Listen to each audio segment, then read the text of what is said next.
반갑습니다, 여러분. 여러분들을 만점으로 만들어드릴 역사 이야기꾼 사기꾼 최용욱입니다. 자, 지난 시간에 우리가 무엇을 했냐면 고려를 만들었습니다. 그리고 고려가 후삼국을 통일했습니다. 그렇다면 이번에 공부할 내용은 다른 게 아니죠. 고려 초기의 정치 다른 거 아닙니다. 고려 초기에 어떤 왕들이 어떤 업적을 쌓았는지 여러분들을 이걸 설명드릴 거예요. 자, 오늘 총 4명의 임금에 대해서 얘기를 하겠지만 3분 정도를 여러분들이 정확하게 알고 계시면 됩니다. 자, 제일 먼저 나오는 왕을 꼽으라면 당연히 다른 왕이 아닙니다. 바로 누가 됐냐? 태조 왕건이에요. 나라를 건국한 사람이죠. 자, 그런데 이 태조 왕건 같은 경우는 제일 먼저 후삼국을 통일했습니다. 누구의 마음을 잡아야 되느냐? 백성들의 마음을 제일 먼저 잡아야 돼요. 그래갖고 태조 왕건의 정책 첫 번째는 바로 뭐가 있느냐? 여러분들 민생안정책이 있어요. 민생안정. 백성들의 마음을 잡는 겁니다. 자, 백성들 나라에서 뭘 해주면 제일 좋아할까요? 다른 거 아니에요. 세금 깎아주면 최고 좋아하죠. 이걸 어려운 말로는 세금을 낮춰준다는데 어려운 말로는 취민유도라고 얘기를 해요. 취민유도. 이게 도대체 무슨 얘기냐? 백성들한테 수취야, 수취, 세금. 유도. 정도가 있어야 된다. 함부로 걷어서 안 된다. 자, 세금을 몇 분의 몇 가지만 수확량의 10분의 1만 받아라. 더 이상 받아가면 안 된다라고 얘기를 하고 있는 거예요. 그 다음에 또 하나는 여러분들 흑창이란 제도를 해요. 흑창은 춘대춘합. 잠깐만.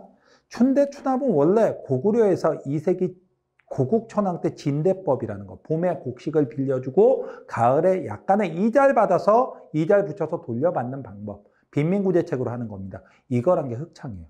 근데 왜 우리 귀에 흑창이란 단어가 이렇게 낯이 전혀 안 들어본 것 같은데, 이건 흑창이라고 불리다가 성종 때 가서 의창이라고 이름을 바꿔야 돼요. 의창이라면 여러분들이 그래도 몇 번 들어보셨을 거예요. 자, 의창으로 바꾸는 춘대춘합제도, 이걸로 빈민구제책도 나선다. 이렇게 됩니다. 그 다음에 두 번째는 이 태조 왕건이 제일 무서워하는 세력이 바로 누구냐면 자기도 호족 출신인데 이 호족들이 제일 무서워요. 왜? 1대1로 맞짱 뜨면 저기 왕건 세력과 그 다음에 호족 세력이 1대1로 맞짱 뜨면 이겨요. 왕건이 당연히. 하지만 지방의 대호족들 3명, 4명, 한 10명이 연합해갖고 쳐들어오면 왕건도 못 막습니다. 힘으로 누를 수 없다라면 어떻게 해야 되겠어요? 여러분들 내 편으로 끌어들여야 되겠죠. 그래갖고 인간, 자, 이분 호족 융합 정책이라는 걸로 가요. 호족 융합 정책. 내 편으로 끌어들이는 방법이에요. 어떤 방법이 있었느냐? 첫 번째가 여러분들 역시 핏줄로 묶는 게 최고죠. 그래갖고 왕건이 정략 결혼을 시작을 합니다. 정략 결혼? 이게 뭔데? 근데 잠깐! 결혼을 시작한다고 무슨 소리야? 장가를 가기 시작합니다. 호족들의 딸에게가 아니라 딸들에게. 그래갖고 왕건이요, 부인이 좀 많아요. 정식 부인만 29명입니다. 다 호족들의 딸들이에요. 미친 거죠, 미친 거. 알겠습니까? 자, 어쨌든 이런 정략 결혼하면서 호족들한테 뭐라고 하느냐? 이제 나는 너의 사위고 너는 나의 장인이다. 그러니까 나를 도와야지. 라고 얘기를 합니다. 그 다음에 두 번째는 사성정책이라는 것도 있어요. 사성이라는 건 성씨를 준다라는 얘기예요. 성씨를 주는데 다른 성씨를 주기도 하지만 왕씨를 아예 주는 경우도 있었어요. 어디가 있었느냐? 평양의 장수 왕가도란 장수가 있었는데, 답을 말해버렸다. 이가도란 장수가 있었는데 마음에 든 거예요. 그래갖고 이름을 왕지성을 줍니다. 뭐라고? 왕가도로. 답을 미리 말하니까 김샌다. 여러분들. 자, 그 다음에 두 번째가 명주, 지금의 강릉지방입니다. 강릉지방의 대호족이 김순식이라는 대호족이 있었어요. 근데 마음에 든 거야. 그래갖고 너 왕씨해! 해갖고 이름을 왕순식으로 바꿔줘. 왕씨하고 순식하고 이름이 잘 안 어울리는데 어쨌든 그렇게 바꿔주는 거예요. 바꿔주면서 무슨 얘기하는 거냐? 이제 너와 나는 같은 왕지성을 쓰는 형제다. 그러니까 나를 도와야지. 라고 얘기를 하는 거예요. 여러분들 무슨 말인지 이해가 되셨어요? 이렇게 얘기를 했고 그 다음에 그거 외에도 또 하나가 바로 뭐가냐? 기인이라는 제도가 있습니다. 기인제도라는 것은 지방 호족들의 아들들을 서울에다 데려다 놓는 거예요. 명분은 벼슬을 준다야. 하지만 실제로는 인질입니다. 한마디 하는 거죠. 뭐라고? 너 개겨봐. 개기면 네 새끼 뒤졌어 임마. 호족들의 아들들을 인질로 잡아다 놓는 거예요. 그 다음에 또 하나가 사심관제도라는 게 있습니다. 사심관제도. 사심관이라는 건 뭐냐? 그냥 뜻만 말씀드리면 왕건의 공신이나 충신들을 그 출신 지역의 사심관으로 보내서 그 지역을 통제하도록 하는 방식. 제가 한 말 여러분들 머릿속에 이해가 되셨어요? 제가 한 말을 여러분들이 바로 이해를 하셨던 여러분들은 와, 이해력이 짱입니다. 미안하지만 그거는 이해가 힘들어요. 진짜는 자, 어떻게 하면 이해가 되느냐?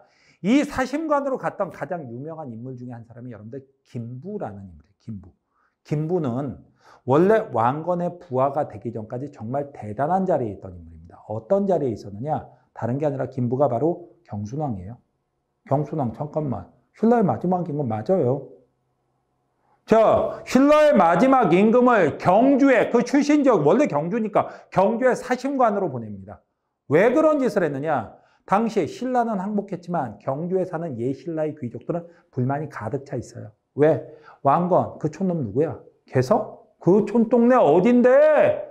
어디 그 개성 같은 촌동네 출신, 그 왕건이라는 그 이름도 듣도 보도 못한 듣보자 그 촌놈이 감히 우리 신라를 멸망시키고 뭐 지가 왕인 척을 해? 우리를 시골 촌동네로 만들어? 이 새끼 내 눈에만 띄워봐 그냥 확 죽여버린다 이러고 있었던 거예요. 그런데 갑자기 누가 와서 달려와서 얘기합니다. 왕건이 무엇을 보냈다? 사신관을 보냈다라는 거예요. 누군지 알아보지도 않죠. 어떤 자식이 감히 이 경주에다가 뭐 사신관? 이상한 걸 보면 내가 와서 죽여버린다고 어떤 새끼하고 뭐 뻥 차고 들어갔죠. 들어갔더니 누가 와서? 지네 왕이 와서 앉아있는 거예요. 할 말이 있습니까? 아니, 다시 인사 올리겠습니다. 이러고 나올 수밖에 없죠. 바로 그거예요. 그 지역을 너무 잘 알고 있는, 자, 그 지역 출신의 왕건의 공신, 충신들을 그 지역의 사신관으로 보내서 그 지역을 눌러버리는 거예요. 대신 오래 놔두면 큰일 납니다. 여러분들, 경순왕이 경주에 오래 있으면 다시 왕이 될 수 있어요. 그러니까 사신관은 그렇게만 해놓고 다시 중앙으로 올라와요. 그리고서 중앙에 왕건 바로 앞에 앉아서 왕건 밑에서 그 지역을 통제하도록 하는 거예요. 이게 바로 사신관 제도다. 알겠습니까? 자, 그 다음에 세 번째는 북진정책이에요. 북진정책이란 말은 여러분들 북으로 치고 올라간다. 이미 고려라는 이름에 들어가 있습니다. 고려는 어느 나라를 계승했다? 고구려를 계승했다. 그러니까 고구려 옛 땅을 되찾아야죠. 그리고 어떻게 되느냐? 여러분들 그러기 위해서 무엇을 중시하냐? 서경. 서경은 여러분들 평양입니다. 평양을 중시해요. 북진정책의 전진기지로 삼아요. 평양을 아예 서경, 서쪽에 있는 수도라고 정해놓고서 북진정책의 근거지로 삼습니다. 그 다음에 또 하나 북쪽에 있는 나라가 바로 거란인데 거란과는 대립을 합니다. 아니 왜 거란과 대립을 하느냐? 어차피 북으로 올라가려면 거란과 싸워야 돼. 그 다음에 또 하나가 있습니다. 거란이 바로 누구를 멸망시켰다? 발해. 우리의 형제국 고구려를 계승한 형제국 발해를 멸망시켰다 해갖고 이 거란에서는 자, 이 고려랑 잘 지내기 위해서 선물까지 보냈어요. 그게 바로 뭐가 되냐면 여러분들 만부교 사건이라는 걸로 연결이 돼요. 만부교 사건이라는 게 뭔데? 거란에서 사신을 보내고 낙타 50마리를 보냅니다. 낙타 50마리. 또 이상한 소리 합니다. 아, 메르스를 퍼뜨리려고. 아니야. 그땐 그런 거 있는지 몰라요. 낙타 50마리를 보냈는데 낙타 50마리면 엄청난 선물입니다. 근데 왕건 어떻게 하느냐? 낙타 50마리는 만부교에 묶어서 다 굶겨 죽여버립니다. 그리고 사신은 귀양 보내요. 난 너희랑 대화할 생각 없어. 맞짱 떠야지. 이쪽으로 갑니다. 아시겠죠? 자, 그렇게 하게 되고 또 하나는 여러분들 숭불 정책도 있어요. 불교를 숭상하는 정책이야. 숭불 정책으로는 뭐가 나왔냐면 불교 행사인 연등회랑 그 다음에 불교, 도교, 민간 신앙이 결합된 행사인 팔관회를 아주 장려합니다. 대규모로 개최할 것을 유언에다 남기기도 했어요. 이런 것들 한다. 이 태조는요, 여러분들 이거 외에도 이 사람의 연호를 뭐라고 했으면 여러분들 천수라고 불러요. 천수. 연호는 천수예요. 그리고 자기 후손들한테 유언을 남긴 훈요십조입니다. 훈요십조라는 유언을 남긴. 이 훈요십조에다가 연등의 8관을 크게 괴짜할 것을 유언으로 남기기도 해요. 왕건은 이렇게 하고 자기가 살았을 때는 왕건은 조금 안정되는 듯이 보였지만 문제는 결정적으로 실패한 정책에는 그게 바로 정략결혼이에요. 왜냐하면 29명의 부인 가운데서 첫 번째 부인이었던 정주 유씨 부인한테서 그만 자식이 없어요. 큰 부인한테서 자식이 없고 두 번째 부인 나주 오씨 부인한테서 자식이 태어났는데 얘가 이름이 무입니다. 큰아들 무. 어쩌다 보니까 이름을 왕무라고 지었다. 왕무. 잘 좀 생각 좀 하지. 그런데 문제는 이 나주 오씨 부인에 대한 얘기가 좀 희한한 얘기들이 좀 많아요. 나주 오씨 부인에 대해서 아는 얘기는 여러분들이 하나 있어요. 뭐가 있냐면 그 왕건이 나주에 전쟁을 하러 갔다가 어느 고을을 딱 지나가는데 이쁜 아가씨가 물을 깃고 있는 거예요. 그러면 그냥 지나치면 되잖아. 꼭 글로 들어가서 수작을 겁니다. 뭐라고 하느냐. 아가씨 몸에서 신기한 빛이 나오. 이렇게 말을 건 거예요. 자, 무슨 사람이 반딧불이야 몸에서 빛이 나게. 근데 놀라운 건 이게 이 당시에 먹히는 멘트였다라는 거예요. 그러니까 이 아가씨가 또 부끄러워하니까 얘기를 하면 물 한 바가지만 주시겠어 하니까 물을 한 바가지 떠주는데 이 아가씨가 또 만만치 않아. 거기다가 버들잎을 띄웠죠. 버들잎을 이파리를 띄워갖고 주면 어떻게 해야 돼? 그냥 버리거나 아니면 버리고 새로 떠먹거나 아니면 그 이파리 빼버리고 마시면 되잖아. 근데 그걸 또 후후 불면서 둘이서 뭐 하는 거야? 썸 타는 거죠. 뭐 썸 타는 거. 그리고 출발하면서 묻습니다. 자, 당시에 전화번호 안 되지. 전화가 없는데. 전화번호가 아니죠. 어디에 사시오? 그 집 주소를 물어본다. 집 주소를 따내요. 그리고 승리하고 돌아가는 길에 꼭 그 길로 가. 그리고 꼭 그 집에서 하룻밤 자. 꼭, 이 말 해야 되나? 여러분들 아직 어린데. 혼자서 자진 않습니다. 그 다음은 알아서 하십시오. 알겠죠? 자, 그 설화의 주인공이 바로 나주 오씨 부인이에요. 그런데 그거 말고도 또 다른 설화들이 많이 알려지지 않은 설화들이 있는데 기록만으로 보면 나주 오씨 부인의 집안을 농민 집안으로 표현한 기록들이 유난히 많아요. 그리고 심지어는 나주 오씨 부인을 백제가 보낸 암살자로 표현한 설화도 있습니다. 그러다 보니까 전반적으로 조금 합쳐보면 나주 오씨 부인의 집안은 다른 호족들의 집안에 비해서 많이 떨어지는 걸로 보여요. 근데 그 출신의 왕, 그 나주 오씨 부인의 아들인 왕무, 얘가 바로 이대왕 혜종으로 오릅니다. 결과적으로 어떻게 되느냐? 여러분들, 얘는 그 나머지 집안들, 왕건의 부인의 집안들, 그 집안들에게 몇 번이나 암살 위험에 처하게 되죠. 그러다가 결국 오래 못 살고 죽어요. 그리고 3대 왕 정종도 역시 왕건의 아들인데 오래 못 살고 죽습니다. 그리고 나서 4대 왕 광종. 여러분들, 이제 광종이 나오는데 광종도 역시 왕건의 아들이지만 이 사람은 드디어 성공을 하죠. 무엇을 성공하냐? 왕권을 강화하는데 성공을 하게 됩니다. 그래갖고 두 번째 왕으로 보는 건 광종이에요. 이 광종, 좀 짜증나는 얘기긴 하는데 광종이 제일 먼저 한 일은 장가부터 갑니다. 누구한테요? 자기 여동생한테. 예? 여동생? 아빠는 왕건으로 똑같고요. 엄마가 달라요. 황보왕후라고 하는데 어쨌든 아빠 똑같은 배다른 남매가 결혼한 겁니다. 되게 웃기는 거죠. 어쨌든 됐어요. 자, 그런데 광종은 무엇을 하느냐? 첫 번째, 노비 안건법을 합니다. 신라 말에 억울하게 노비가 된 사람들이 많아요. 신라 말에. 사회가 혼란하다 보니까. 그런데 이 노비가 된 사람들이 많은데 문제는 바로 여기야. 호족들은 그런 노비들을 수천 명을 거느리고 있어요. 평소에는 농사 지어서 호족들을 먹고 살게 해주고요. 그 다음에 유사시에는 어떻게 되느냐. 이들에게 창 하나씩 만들려면 순식간에 사병, 군사력으로 바뀝니다. 이게 바로 문제였죠. 그래서 이거 내비두면 되겠다, 안 되겠다, 안 되겠다 해갖고 억울하게 노비가 된 사람들을 다시 원래 상태로 풀어주는 그게 바로 노비안건법이에요. 자, 이런 노비안건법을 한다. 그렇게 되면 호족들의 세력은 약화되고 국가는요 세금 수입이 늘 수 있죠. 그 다음에 과거제가 됩니다. 과거제. 자, 우리나라에서 과거 시험을 처음 시작한 게 광종인데 중국에서 귀화해온 쌍기란 사람의 건의에 의해서 과거제도를 시행을 해요. 시험 보는 제도로 만든 거죠. 호족들이 와갖고 야, 우리 아들 똘똘해. 좋은 간직 좀 줘봐. 그러면 한마디 하죠. 똘똘해? 오케이. 시험 봐서 합격하면 내가 줄게. 새로운 관리를, 젊은 유능한 인재를 쓸 수 있는 방법이 되는 거예요. 그 다음에 백관의 공복을 제정한다. 여러분들 백관의 공복을 제정한다. 옷 색깔을 정한다란 얘기예요. 관등의 옷 색깔, 관직자들의 옷 색깔을 정한다는 얘기는 관등 체제를 갖춘다는 얘기죠. 그 다음이 또 하나가 칭제건원. 앞으로 칭제건원이란 말이 가끔 나올 수 있으니까 여러분들 알아둬야 됩니다. 황제를 칭하고 연호를 제정했다란 말이에요. 그래갖고 이 사람 무엇을 하느냐? 자, 광덕, 준풍.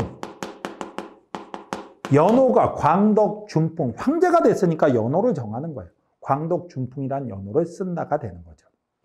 자, 이렇게 된다. 이런 것들을 통해서 광종은 무엇을 하려고 했느냐? 왕권을 강화하려고 했습니다. 이렇게 왕권을 강화하려다 보니까 태조 때 공신이었던 공신들이 굉장히 많이, 호족 세력, 공신 세력들이 굉장히 많이 제거하게 돼요. 이게 바로 광종입니다. 광종 꼭 좀 알아두십시오. 자, 그리고 별로 중요하진 않지만 그래도 여러분들이 하나 알아둬야 될 거. 자, 경종이라는 임금이 나옵니다. 경종은요, 관리들한테 토지를 나눠주는 제도를 실시를 해요. 그걸 바로 뭐라고 하냐면 전식과.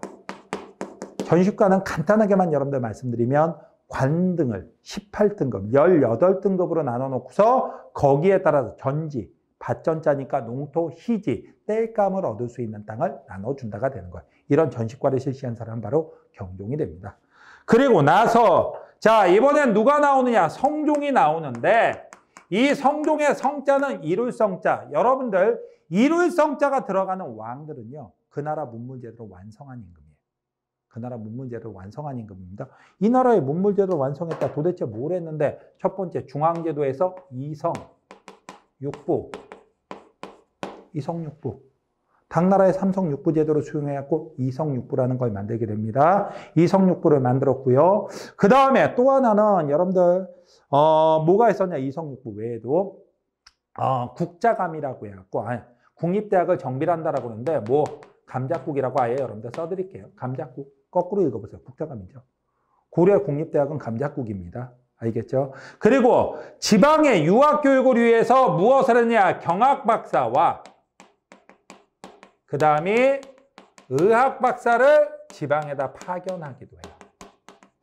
그리고 여기서 끝나는 게 아니라 원래 고려를 세운 사람들은 호족들이었죠. 이 호족 이미 누가 광종이 싹 쓸어버렸습니다. 그래갖고 이제 우리나라에는 호족은 없다. 호족이란 이름 대신에 무엇을? 향리라고 해갖고 향리제도라는 것을 실시하게 돼요. 성종 때 이런 걸 하게 되죠. 그리고 이 성종 때 이런 개혁이 성공할 수 있도록 만들어준 사람이 바로 최승로입니다. 최승로가 무엇을 올렸냐? 시무 28조를 올렸죠. 이 시무 28조에서 도대체 무엇을 주장하고 있었느냐? 시무 28조에서 하는 얘기는 여러분들 이겁니다. 외관을 파견하셔서 그래갖고 지방관을 파견하라고 얘기를 해요. 그 전까지는 지방관이 파견이 안 됐어요. 왜? 지방관 파견 돼봤자 누구한테 깨졌냐? 호족들한테 깨졌어요. 그리고 솔직히 말하면 여기는 사신관은 정식 지방관이 아닙니다. 잠깐 갔다 오는 것에 불과합니다. 그랬었는데 이때 처음으로 지방관. 그래갖고 묘 12목에 12개의 목을 설치하고 12목에 고려 최초로 지방관이 파견이 돼요. 그래서 지방관 파견을 하라고 시킨 게 바로 최승로의 이 시무 28조고 그 다음에 유교 정치 이념을 확립시켜줍니다.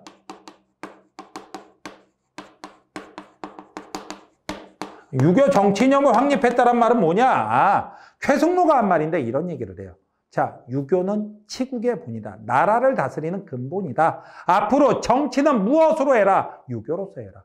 유교로 정치하는 나라, 유교로 나라를 다스리는 나라, 이런 나라를 만들게 한 인물이 바로 최승로가 되죠. 그래갖고 이 성종 때까지 해갖고 바로 고려의 기틀이 마련되게 됩니다.